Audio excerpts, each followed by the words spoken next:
Hello friends, आज की date है 14 जुलाई 2022 और डेली क्विज के क्वेश्चन एंड आंसर सीरीज़ में आपका स्वागत है फ्रेंड्स। तो अगर हम बात करें आज के इन क्विज की, तो इन क्विज का जो बेसिकली क्वेश्चंस हैं इनको सुबह मॉर्निंग में जो टेलीग्राम चैनल है वहाँ अपलोड कर दिया जाता है। सो आप अपनी नोटबुक में इन क्वेश्चंस को सोल्व कीजिए और जो भी एक्स्ट्रा इन्फॉर्मेशन आपको मिलती है उसको आप नोट डाउन कीजिए। अगर हम बात करें आज के क्वेश्चंस की, तो first question is about the global gender gap index. तो इसमें जो फर्स्ट स्टेटमेंट दिया है कि ये इसको रिलीज़ किसने किया है, वर्ल्ड इकोनॉमिक फोरम में इसमें बताया है। इसके अलावा इंडिया की जो रैंक है वो इम्प्रूव हुआ है 2021 से। 2021 में इंडिया की रैंक थी 140, अभी रिसेंटली जो इंडिया की रैंक है वो 135 आई है। इसके अलावा फ्रेंड्स इसमें बात करें कि इसके जो बेसिकली जो सब इंडेक्स की बात करें तो 4 इसके अंदर सब इंडेक्स हैं, जिसके अंदर फर्स्ट है economic opportunity and education attainment. इसके अलावा health and survival and political empowerment.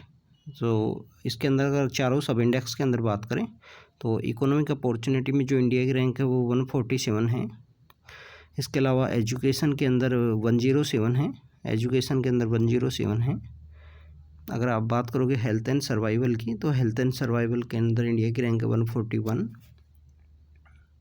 और पॉलिटिकल जो एम्पावरमेंट है उसके अंदर 48 है।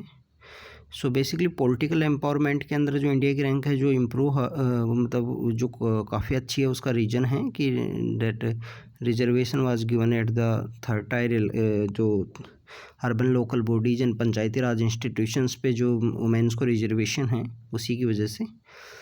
एंड अगर हम बात करें लोकसभा की, तो लोकसभा में लार्जेस्ट जो वुमेंस हैं वो इलेक्टेड हुई हैं इन 2019, बट जेट ओनली जो अगर नंबर्स की बात करें तो 78 वुमेंस हैं जो इलेक्ट हुई हैं। इसके अलावा फ्रेंड्स आप कमेंट सेक्शन में बताना कि हाउ मेनी वुमेंस जो कैबिनेट, जो इंडिया का जो सेंटर कैबिनेट है जिसके अंदर cabinet minister as well as the जो इंडिपेंडेंट चार्ज या स्टेट मिनिस्टर्स हैं, तो इसके अंदर कितनी वुमेंस हैं। इसके अलावा बात करें कि इसमें बताया है कि जो इंडिया ने हाईएस्ट रैंक स्कोर की है पॉलिटिकल एम्पावरमेंट में, तो this is the correct and 1 and 3 are the correct हैं, इसमें C is the correct answer. अगर फ्रेंड्स हम बात करें इसके अलावा इंडिया के जो सराउंडिंग कंट्रीज़ हैं, तो इसमें सराउंडिंग कंट्रीज़ में कुछ 3 कंट्रीज़ को छोड़ के और सभी कंट्रीज़ की जो रैंक है वो इंडिया से काफ़ी अच्छी आई है। इसमें अगर हम 3 कंट्रीज़ की बात करें तो पाकिस्तान, अफगानिस्तान एंड ईरान है।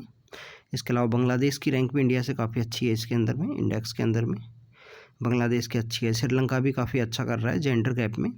इसके अलावा जेंडर गैप के इंडेक्स की बात करें तो इस जेंडर गैप इंडेक्स ने जो डाटा बताया है कि 132 ईयर्स के अंदर जो जेंडर जो गैप है उसको फुलफ़िल किया जाएगा अगर इसी स्पीड से हम चलते रहे तो this is about the global gender gap index. तो इसको रिलीज़ करता है वर्ल्ड इकोनॉमिक फोरम और जो 4 जो डायमेंशन हैं सब इंडेक्स हैं इसके अंदर में।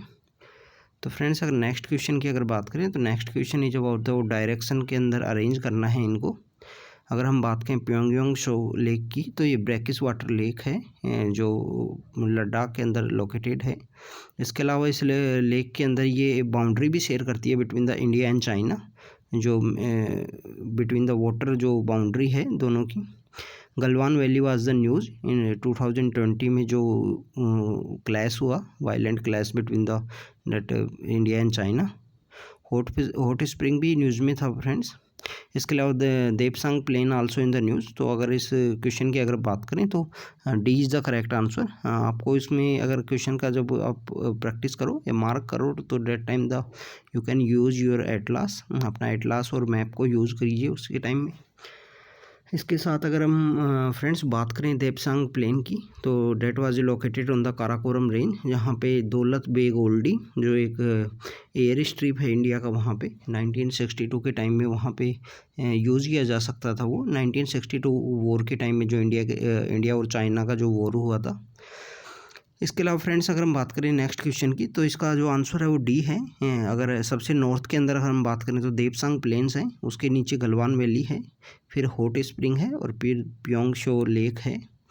सो फ्रेंड नेक्स्ट क्वेश्चन की बात करें, next question is about the जो सीपीआई से रिलेटेड है, कंज्यूमर प्राइस इंडेक्स, और जो मॉनेटरी पॉलिसी के द्वारा इसका यूज़ किया जाता है टू कंट्रोल द इन्फ्लेशन। अगर हम एमपीसी की बात करें तो एमपीसी बेसिकली जो एमपीसी के द्वारा रिव्यू किया जाता है, एमपीसी का एक टारगेट होता है मॉनेटरी पॉलिसी कमेटी का 4 ± 2। मैक्सिमम जो इन्फ्लेशन है वो 6 होना चाहिए और मिनिमम शुड बी द 2।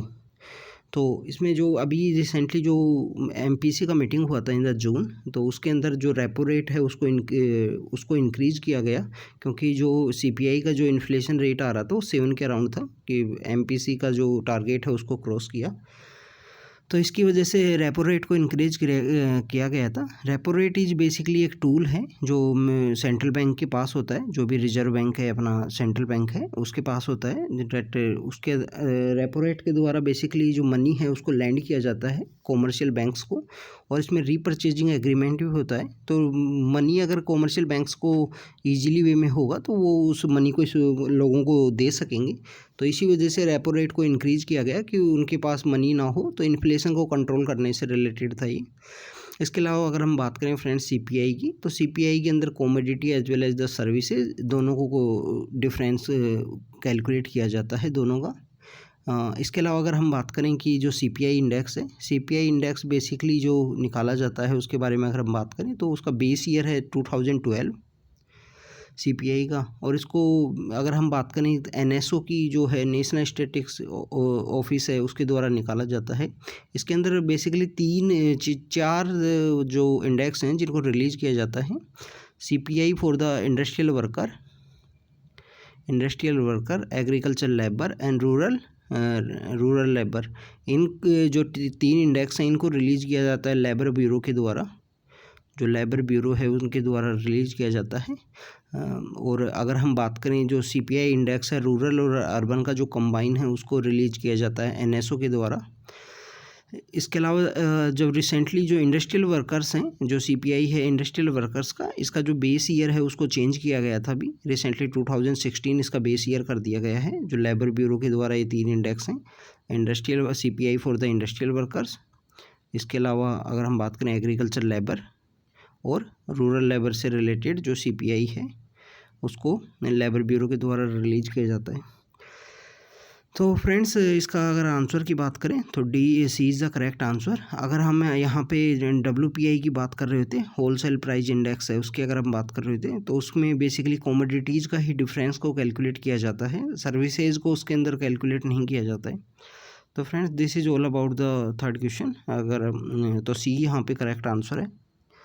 इसके अलावा अगर हम नेक्स्ट क्वेश्चन की बात करें, next question is about the जो प्रेसिडेंट की जो वीटो पावर है उससे रिलेटेड है। अगर हम बात करें what is the veto power, तो वीटो पावर में बेसिकली विद होल्ड कर देना या अपना असेंट ना देना, तो इससे रिलेटेड है। आर्टिकल 111 जो आर्टिकल है उसके थ्रू ये पावर है प्रेसिडेंट को, जो वीटो पावर जो भी है। 3 टाइप के वीटो हैं इंडिया के अंदर बेसिकली अगर हम बात करें, एब्सोल्यूट वीटो है, सस्पेंसिव वीटो है और पॉकेट वीटो है। अगर हम बात करें एब्सोल्यूट वीटो की, तो एब्सोल्यूट वीटो में बेसिकली जो प्राइवेट मेंबर बिल्स हैं उनके अगेंस्ट में ये यूज किया जाता है, जो राजेंद्र प्रसाद ने भी यूज किया था जो हमारे फर्स्ट प्रेसिडेंट ऑफ इंडिया थे। इसके अलावा बात करें सस्पेंसिव वीटो, तो सस्पेंसिव वीटो बेसिकली जो यूज़ किया जाता है रिटर्न कर दिया जाए और उसमें बेसिकली रिकन्सिडरेशन के लिए आए।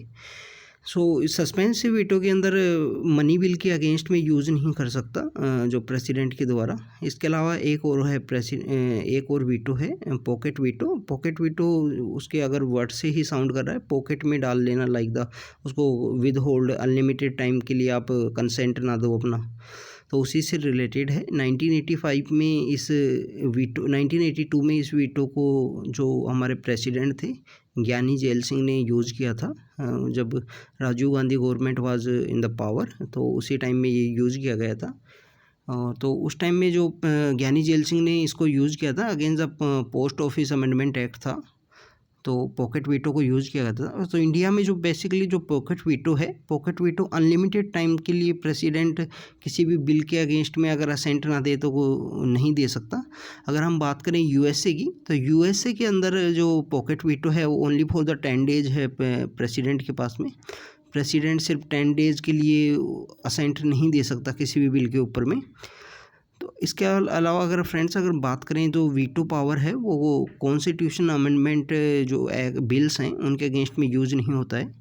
इस वाले जो 24th कॉन्स्टिट्यूशन अमेंडमेंट एक्ट के थ्रू ये आया था बेसिकली कि कॉन्स्टिट्यूशन अमेंडमेंट जो बिल्स हैं उनके अगेंस्ट में जो बेसिकली प्रेसिडेंट का जो वीटो पावर है वो यूज़ नहीं कर सकता। तो 24th कॉन्स्टिट्यूशन अमेंडमेंट एक्ट के थ्रू इसको प्रोविज़न को लाया गया था। तो friends this is all about the veto power जो अपने इंडियन प्रेसिडेंट का है। रिसेंटली प्रेसिडेंट का ये इलेक्शन चल रहे हैं तो इसी वजह से भी प्रेसिडेंट टॉपिक कंटिन्यू न्यूज़ में है। अगर हम बात करें क्वेश्चन नंबर 5 की, तो क्वेश्चन नंबर 5 बेसिकली वैक्सीन और उसके प्रोड्यूसर से मैथ्स के रिलेटेड था। First is about the Covaxin जो भारत बायोटेक ने बनाया है। This is the Bharat biotech, this is H not G। And second is Covishield जिसको सीरम इंस्टीट्यूट ऑफ इंडियन बनाए। तो बोथ करेक्ट हैं। अगर आप यूपीएससी प्रीलिम्स का 2020 का पेपर देखोगे 21 एंड 22 तो somehow directly and indirectly कोई ना कोई क्वेश्चन है वैक्सीन से रिलेटेड।